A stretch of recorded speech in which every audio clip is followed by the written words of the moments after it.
Hello बच्चों, welcome to my new video.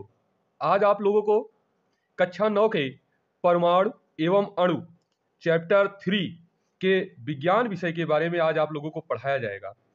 तो जैसे कि पहले ही आप देख रहे हैं कि परीक्षा उपयोगी महत्वपूर्ण प्रश्नोत्तर, इसमें से जो बहुविकल्पीय प्रश्न हैं आपके 26 हैं, इनको आज हम हल कराएंगे। तो बहुत देरी न करते हुए अपने वीडियो को हम शुरुआत करते हैं और आप लोग लास्ट तक बने रहें जिससे आपको फायदा मिलता रहे। तो आइए देखते हैं। पहला प्रश्न है कि नाइट्रोजन का रासायनिक संकेत है, तो आप टिक लगाइएगा बी वाले ऑप्शन पे कि यंडू। फिर दूसरा प्रश्न कहता है कि सोडियम का रासायनिक संकेत है, तो आप डी ऑप्शन पे लगाइएगा यन्ने। फिर आपका तीसरा प्रश्न पूछता है कि निम्नलिखित में से कौन सबसे अधिक भारी है, तो आप टिक लगाइएगा सी नंबर पे CaCO3 के 2 मोल, इस पे टिक लगाइएगा। फिर आपका 4 नंबर प्रश्न पूछता है कि निम्नलिखित में से किसमें परमाणुओं की संख्या अधिकतम होती है, तो आप लोग डी वाले ऑप्शन पे टिक लगाइएगा कि CH4 के 18 ग्राम। फिर आपका 5वां प्रश्न पूछता है कि यदि ऑक्सीजन का परमाणु द्रव्यमान 16 है तो ऑक्सीजन गैस के 1 मोल का द्रव्यमान होगा, तो आप लोग टिक लगाइएगा कि ये 32 ग्राम होगा। बी ऑप्शन आपका सही होगा। फिर आपका प्रश्न आता है कि पानी का ग्राम अणु द्रव्यमान है, तो आप बी वाले पे टिक लगाइएगा कि 18 ग्राम होता है। फिर आपका 7वां प्रश्न पूछता है 1.6 ग्राम CH4 का STP पर आयतन बताइए, तो आपका ए वाला ऑप्शन सही होगा 2.24 लीटर। फिर आपका 8 नंबर प्रश्न पूछता है कि a की पावर 2 प्लस व b की पावर माइनस के संयोजन से बने यौगिक का सूत्र है, तो आप लोग डी ऑप्शन पर टिक लगाइएगा कि AB2 होता है।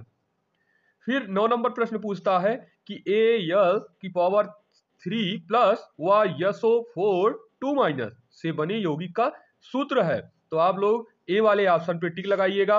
Al2 ब्रैकेट में SO4 ब्रैकेट 1 थ्राइस होता है। ये आपके 9 प्रश्न हैं। अब आगे आप लोगों को आगे का प्रश्न बताया जाएगा। जैसा कि आगे प्रश्न में आप लोगों को दिया गया है कि किसी यौगिक के 1 मोल में अणुओं की संख्या होगी, तो आप लोग डी पर टिक लगा लीजिएगा। डी ऑप्शन आपका सही होता है। ये 14 नंबर है, तो आप लोगों को 10 नंबर करा रहे हैं कि O2 की परमाणुकता है, तो आप लोग सी पे ऑप्शन पे टिक लगाइएगा कि 2 होती है। फिर दिया गया है 11 नंबर की कॉपर की परमाणुकता होती है, तो आप डी पर टिक लगाइएगा 1 होती है।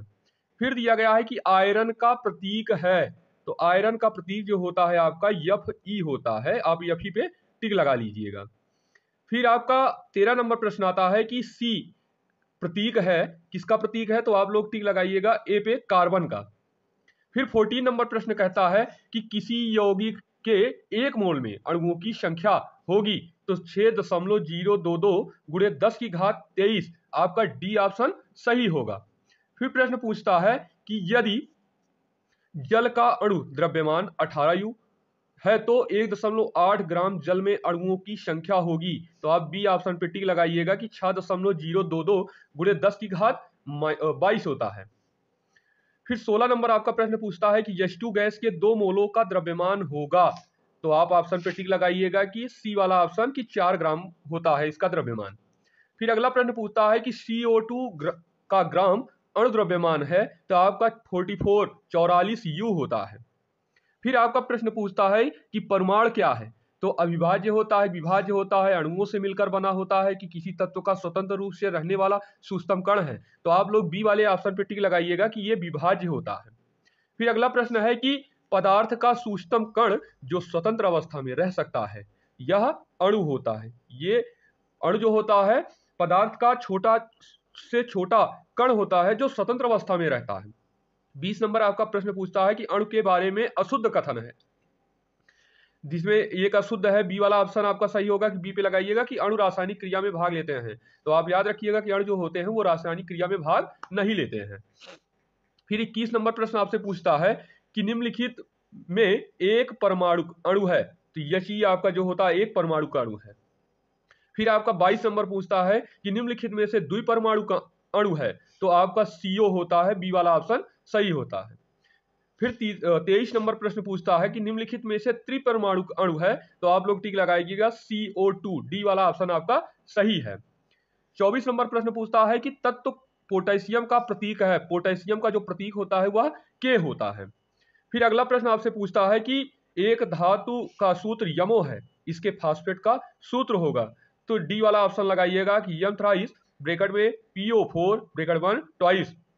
फिर आपका 26 नंबर प्रश्न आता है कि P4O10 में P की संयोजकता कितनी है, तो आप P की संयोजकता बताइएगा कि सी ऑप्शन सही होगा कि 5 होता है। तो ये आपके 26 प्रश्न हैं जो परमाणु एवं अणु से पाठ से पूछे गए हैं। तो इस तरह के वीडियो को देखने के लिए अभी तक चैनल को सब्सक्राइब नहीं किए तो चैनल को सब्सक्राइब कर लें और बेल आइकन दबा लें, जिससे इस तरह की वीडियो आपके पास आसानी से पहुंच सके।